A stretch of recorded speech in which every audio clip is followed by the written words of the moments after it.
Good morning traders. Tata steel को आज के दिन हमें ट्रेड करना है। समय हो रहा है सुबह के करीब 10:30 तारीख है आज और दिन है शुक्रवार का। टाटा स्टील में शॉर्ट सेल का हमारा एक व्यू है, 915 के नीचे ही शॉर्ट करना है, अभी ये कंफर्म है। ओवरऑल एनालिसिस क्या है, देखो पर्टिकुलर किसी भी स्टॉक को अगर हमें ट्रेड करना है, शुरुआत कहाँ से होनी चाहिए, अगर हमें मार्किंग्स करनी है। अब जैसे हमारे पास ये कोई भी मार्किंग नहीं है, मेरे पास एक स्टॉक है जिसके कुछ कैंडल्स हमारे सामने हैं। अभी दूसरी या तीसरी कैंडल जो बनी है 10:30 पर बन के कंप्लीट हुई है, तो करीब 1 घंटा हो चुका है मार्केट को स्टार्ट हुए। अब हमारे पास सिर्फ ये कैंडल्स हैं, कुछ भी नहीं, ना कोई इंडिकेटर है, अभी तो हमने कोई लाइन भी नहीं डाली है। अब हम ये कैसे जानेंगे, कैसे समझेंगे कि हमें इस स्टॉक को बाई करना है या सेल करना है, पहली चीज़। दूसरी चीज़, अगर ये तय हो जाता है कि चलो आज हम इसके अंदर बाई ही करेंगे या सेलिंग ही करेंगे, तो किस लेवल से करेंगे अगर एग्जीक्यूशंस तो क्यों करेंगे, स्टॉप लॉसेस क्या रहेंगे, टारगेट क्या रहेगा। एक वो मिस्टेक जो मार्केट में जो लोग नए आते हैं, जिन्होंने काम करना स्टार्ट किया होता है, वो क्या मिस्टेक करता है। देखो जनरली सबसे कॉमन मिस्टेक तो ये होती है कि आप एक ही टाइम फ्रेम पर सारे डिसीजन ले लेते हो। 5 मिनट के टाइम फ्रेम आपने लगा लिया, 5 मिनट के टाइम फ्रेम पर देखो यहाँ पर ये सपोर्ट बन रहा है, इसे नीचे जाना होगा, यहाँ से ये ब्रेक कर देगा तो हम यहाँ पर या जितना भी चल जाएगा, टारगेट वगैरह तो बुक नहीं करते हैं शुरुआत में, लोग सेट नहीं करते, बस थोड़ा बहुत प्रॉफिट होगा लेके निकल जाएंगे। यह देखो प्राइस यहाँ पर फंस रहा है, वो सपोर्ट रेजिस्टेंस, क्योंकि नया उसने सीखा होता है ड्रॉ करना, तो वो बेचारा कहीं पर भी ड्रॉ करता है, जहाँ पर भी 3-4 कैंडल्स उसको अपने अकॉर्डिंग बनते हुए दिख जाते, बड़ा कॉन्फिडेंस आ जाता है, लेकिन उसके बाद में फिर लॉसेज ही होते हैं। तो ये शुरुआती मिस्टेक्स होती हैं कि सारा काम हम लोग एक ही टाइम फ्रेम पर करते हैं और ज़बरदस्ती कुछ भी एज्यूम करते हैं। ऐसा कुछ भी ना तो कैंडल्स बनी होती, ना कुछ एक्सपेक्टेशंस होती हैं। अब जिस सेटअप को उसे ट्रेड करना होता है वो बना नहीं होता है, बस वो एज्यूम कर लेता है कि ऐसा हो सकता है, उसी के आधार पर ट्रेड हो जाता है। तो इन कुछ छोटी कॉमन मिस्टेक से बचना होता है। सब कुछ हम यहाँ से रिमूव कर देते हैं। शुरुआत जो होती है हमेशा डे टाइम फ्रेम से होगी। हमें चाहिए सबसे पहली चीज़ एक पॉइंट ऑफ एक्शन, किस लेवल से हमें ट्रेड करना है, हमारे पास ये पॉइंट ऑफ एक्शन हो। देखो यहाँ पर अपनी एक जो मास्टर कैंडल है वो है ये वाली, क्योंकि ये वो रेजिस्टेंस है जिसके ऊपर ना तो 2 दिन पहले मार्केट निकली थी और ना ही कल निकल पाई थी, कल यहाँ से रिजेक्शंस हो गए थे। इसके अलावा ये कुछ सपोर्ट एरियाज हैं। उसके अलावा अगर हमने इस कैंडल का हाई मार्क किया तो उसका लो भी एक बार मार्क कर लेते हैं। देखो इस लो पर हुआ क्या है, जनरली प्राइस अगर अपने किसी भी एक रेजिस्टेंस को ब्रेक करता है तो ये ऊपर की तरफ निकल जाता है, बट यहाँ पर बहुत सारे डिस्टर्बेंस आप देख रहे होगे कि प्राइस ने कई बार ऊपर जाने की कोशिश की, लेकिन मार्केट फिर से नीचे गिर जाती है। यहाँ से ऊपर की तरफ जाने की कहाँ, इस वाली कैंडल, बट फिर से नीचे गिर गई। फिर देखो इसने ट्राई किया ऊपर जाने का, फिर से ही नीचे गिर गई। अगेन देखो ट्राई करता है, फिर से नीचे गिर गई। कितना सारा डिस्टर्बेंस है, नॉइस है, आपको कोई एग्जैक्ट लेवल्स नहीं दिखेंगे। इसे समझ में ये आता है कि ये जो कैंडल है ना, इसका जो लो पॉइंट है बड़ा कंफ्यूजिंग है और यहाँ पर बराबर की लड़ाई चल रही है बायर्स और सेलर्स के बीच में, और विनर कोई है नहीं यहाँ तक। लेकिन इसके बाद में हुआ क्या, ये जो रेजिस्टेंस बना, ये वाला रेजिस्टेंस 11 तारीख, इसे मार्केट ने अभी 8 तारीख को ब्रेक कर दिया। 1 महीने के बाद यहाँ से इसे ब्रेक किया गया। अच्छा, इतने दिन से जिस लेवल का ब्रेकआउट नहीं हो पा रहा था, उसे अभी 2 दिन पहले ब्रेकआउट्स मिले हैं। क्या लगता है, अगर ब्रेकआउट हुए तो ये स्ट्रांग होने चाहिए ना, फिर प्राइस यहाँ से ऊपर की तरफ निकल जाए। लेकिन हुआ क्या कि प्राइस जैसे ही इस कैंडल के हाई पर पहुंचा, रिजेक्ट हो गया, यहाँ से भी रिजेक्ट हो गया और इधर से भी रिजेक्ट हो गया। वॉल्यूम्स के जो फॉर्मेट बने ये डिक्रीजिंग्स हैं। डिक्रीजिंग्स का मतलब कि नेक्स्ट जो कैंडल बन सकती है वो रेड बन सकती है। ये तो एक टेक्निक है ही, ये एक फंक्शन है इसके अंदर, इससे तो आसान हो जाता है ट्रेंड आइडेंटिफाई करना। लेकिन इसके अलावा 2 चीज़ें बड़ी इंपॉर्टेंट होती हैं। एक तो आपका लेवल, आप किस तरह से लेवल स्ट्रॉ करते हो, और लेवल के बाद में कैंडल की पोजिशनिंग के साथ में आती है आपकी रीडिंग्स। पोजीशंस को समझने के लिए हमें रीडिंग्स करनी होती है कि हो क्या रहा है, हमें कुछ ना कुछ लॉजिक लगाना होता है उसके अंदर। जैसे यहाँ पर हमको समझ में आ रहा है कि एक रेजिस्टेंस को ब्रेक करने के बाद में जनरली प्राइस अपने इस रेजिस्टेंस को इससे ब्रेक करना चाहिए था, लेकिन नहीं किया, ये रिजेक्ट हो गया। आज देखो क्या हुआ है, आज क्या हुआ इसके अंदर, इसने एक गैप अप ओपनिंग दिखाई है और जो कल का हाई था वो हाई इसने ब्रेक किया। गैप अप ओपनिंग दिखाना, कल का हाई ब्रेक करना, हमारे एक रेजिस्टेंस के ऊपर गैप अप ओपनिंग दिखाना, ये तो स्ट्रांगनेस के सिम्टम्स होते हैं ना। लेकिन फिर से देखो हम ये चीज़ रिपीट करते हैं कि 2 दिन पहले क्या हो रहा है, प्राइस हमारा रिजेक्ट कर रहा है, बार बार वीक बन रही है, यहाँ पर भी वीक बनी है और यहाँ पर भी वीक बनी है, ये रिजेक्ट हो रहा है। यहाँ पर तो वीकनेस ही हमें शो हो रही है। 2 दिन पहले क्या हुआ, प्राइस ऑलरेडी यहाँ से रिजेक्ट होना स्टार्ट कर दिया इसने और आज गैप अप ओपनिंग दिखा दी, कल का हाई भी ब्रेक कर दिया। ये तो किसी तरह का हमें ट्रैप लग रहा है कि प्राइस कर तो ऐसे रहा है जैसे इसको ऊपर की तरफ जाना है, लेकिन अप साइड के कोई सिम्टम्स तो दिख ही नहीं रहे हैं ना। यहाँ पर दिखे थे, प्राइस जब इस लेवल पर जा रहा है नीचे गिर रहा है, आज भी ये इसी जगह पर है। चलो हमने एक काम किया है, कल का हाई तो चलो हम यहाँ पे रिमूव कर देते हैं। हमारे पास एक इस वाली कैंडल, हमने जो ब्लैक वाली कैंडल मार्क की, हमने इसका हाई मार्क कर लिया 207। आज क्या हो रहा है ये तो छोड़ दो, हम देखते हैं कि कल क्या हुआ था। 5 मिनट के टाइम फ्रेम पर चलते हैं। प्राइस हमारा यहाँ पर गया इस जगह पर, और यहाँ पर जाते ही प्राइस हमारा हो गया रिजेक्ट हो गया ना, और रिजेक्ट होकर सीधे नीचे, एक बार यहाँ से रिजेक्शन लिया, एक बार यहाँ से, 2 बार रेजिस्टेंस इसने यहाँ से क्रिएट किया और यहाँ से फिर सीधे ये नीचे की तरफ है ना। इसका मतलब कि ये एक रेजिस्टेंस एरिया बन रहा है, और ये रेजिस्टेंस अभी का नहीं है, ये करीब 1 महीने पुराना ये रेजिस्टेंस है, अभी तक वो परफॉर्म कर रहा है। आज क्या हुआ, आज भी प्राइस ने गैप अप ओपनिंग दिखा दी, लेवल के ऊपर इसने ओपनिंग दिखाई, लेकिन कर क्या रहा है, सस्टेन तो ये हुआ ही नहीं, ये 10 मिनट भी सस्टेन नहीं हुआ यहाँ पर, और ये लेवल के नीचे आ गया। क्या ज़रूरत है इसको 207 से ही बार बार रिजेक्ट होने की, यहाँ से यहाँ से यहाँ से यहाँ से, क्योंकि एक सिग्निफिकेंट एरिया है।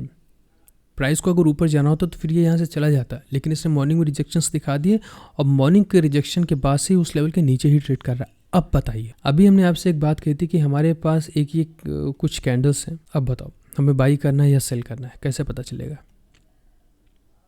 कैसे पता चलेगा। लेकिन अब क्योंकि हायर टाइम फ्रेम पर आपने एनालिसिस की, लोअर टाइम फ्रेम पर आपने देखा, हायर टाइम फ्रेम पर वॉल्यूम्स के कुछ फॉर्मेट्स आपने देखे, जिसकी मदद से हम ये अंदाज़ा लगा सकते हैं कि ये वीक लग रहा है, क्योंकि स्ट्रांगनेस के तो कोई सिम्टम्स हैं ही नहीं।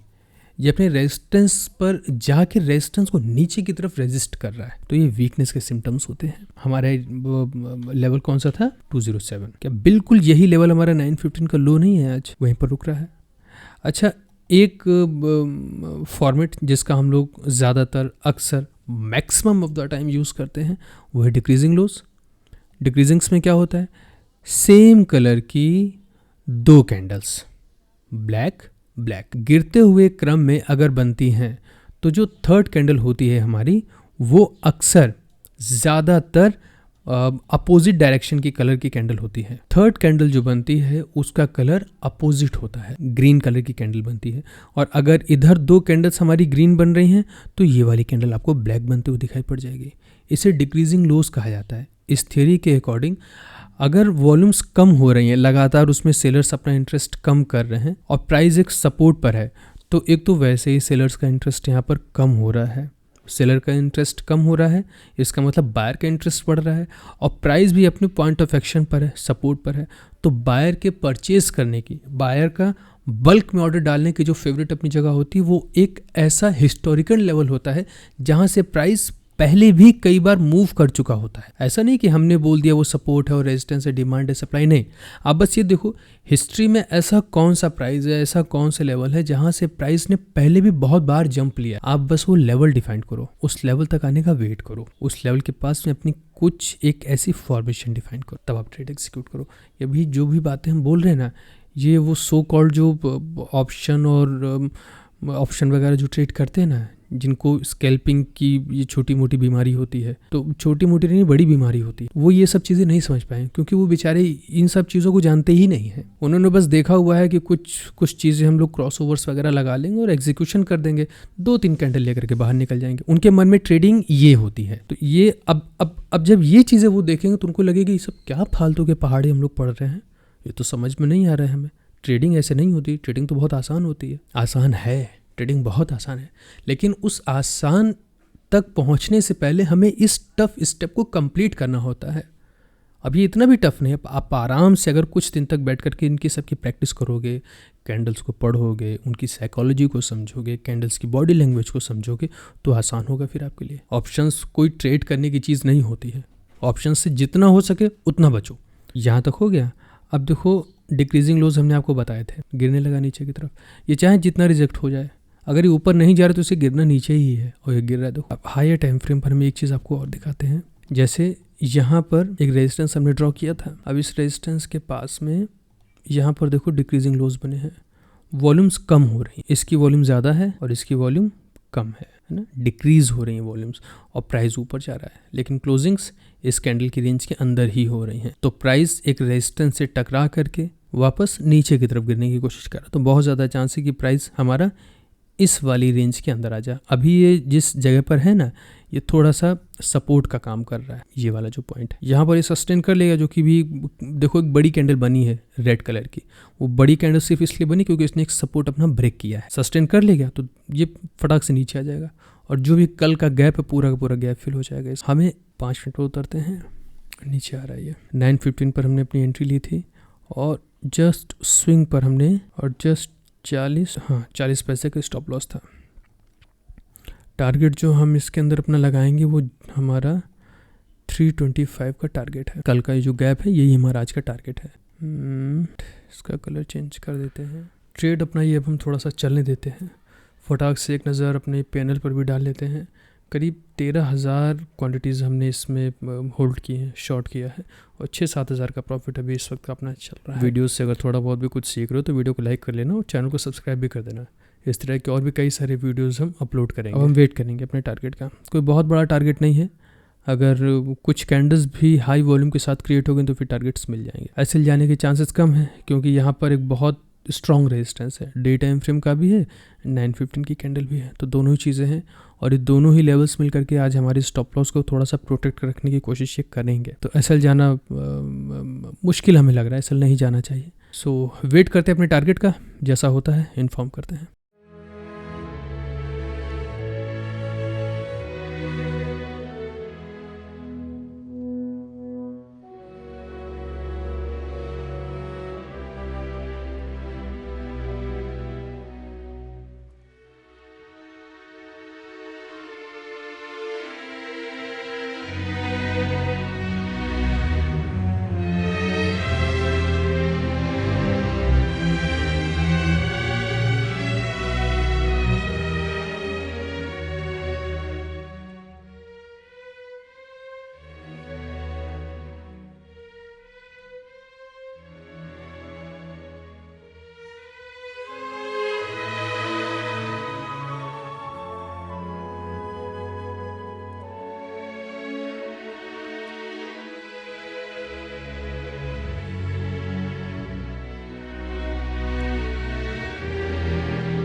स्क्रीन को रिकॉर्डिंग पर छोड़ के हम कुछ देर के लिए बाहर चले गए थे।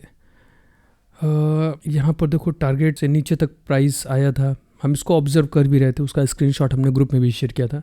सो यहाँ से प्राइस फिर ऊपर गया, नीचे आया, अगेन ऊपर चला गया, और अभी देखिए फिर से ये आया है 10:15, 2:20 पर ये जो कैंडल क्रिएट हुई है यहाँ पर आकर के रिजेक्ट हो गया था, बट अभी फिर से जो नेक्स्ट कैंडल बन रही है वापस टारगेट पर आ रही है। तो थोड़ी सी लापरवाही यहाँ पर हो गई, बाहर चले गए थे छोड़ करके, तो तब तक टारगेट भी मिल गया और प्राइस रिवर्स भी करके ऊपर चला गया। लेकिन किस्मत अच्छी है, प्राइस वापस से नीचे आ रहा है। अगर ये नीचे आया तो यहाँ से अब हम एग्जिट मार देंगे, लेकिन तब तक तो देखेंगे, होल्ड करेंगे इसको। हमारे यहाँ घर के बगल में एक टेकन 3 जो पहले बचपन में हम लोग खेला करते थे, वो गेम आया था, तो उसी गेम को देखने चले गए और उसे ही फिर खेलने लगे, उसी में लेट हो गया। ये पूरा ध्यान से ही ये सब उतर गया। अभी तो देखो स्पीड से नीचे उतर तो रहा है, आ जाओ तो फिर आ जाना चाहिए। वॉल्यूम्स हालांकि ओके, देखो आ गया, और आ जाओ और आ जाओ और आ जाओ। ये एरिया इतना इम्पोर्टेंट पता क्यों है, क्योंकि यहाँ पर एक तो गैप फिल हो रहा है, दूसरा 325 की कैंडल है, तो दोनों ही चीज़ें मिला करके एक स्ट्रॉन्ग सपोर्ट बना रही है। देखो प्राइस नीचे गया, होल्ड हम इसलिए कर रहे हैं क्योंकि एक मूव ऐसा आया है यहाँ पर जिसके ब्रेक होने के बाद फिर एक स्ट्रॉन्ग स्ट्रक्चर डाउन साइड की तरफ बन सकता है, नीचे की तरफ, इसलिए हम थोड़ा सा होल्ड करें। फिलहाल टारगेट तो मिल ही गया है। आर कितना बनता है यहाँ पर अपना, करिए 1:4 दे रहा है। कल तो इतना भी नहीं मिला था, 1:3 मिला था, क्योंकि स्पेस नहीं था तो बहुत बड़ा मूव हो भी नहीं सकता, तो प्रॉफिट भी नहीं बना। आज करीब 22-23 हज़ार रुपये का देखो चल रहा है। हमने कुछ नहीं किया, सिर्फ अपनी एनालिसिस की और उस एनालिसिस को लास्ट तक जस्ट होल्ड किया है। एक बार ट्रेड एग्जीक्यूट कर दो तो या तो एसएल या तो टारगेट। जो हमारा एक्चुअल टारगेट था वो तो कंप्लीट हो गया है। डे टाइम फ्रेम पर भी जैसी एक्सपेक्टेशंस थी कि प्राइस को अपने इस पॉइंट ऑफ एक्शन से गिरना चाहिए, सो वो गिरा।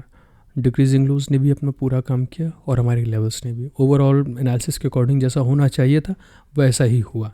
हालांकि प्राइस ने टारगेट के बाद में कोई बहुत बड़ा मूव नहीं दिया, वो टारगेट तक ही बस रुका हुआ है। सो आज के वीडियो हम यहीं पर ख़त्म करते हैं। Okay, thanks and I hope we will meet again.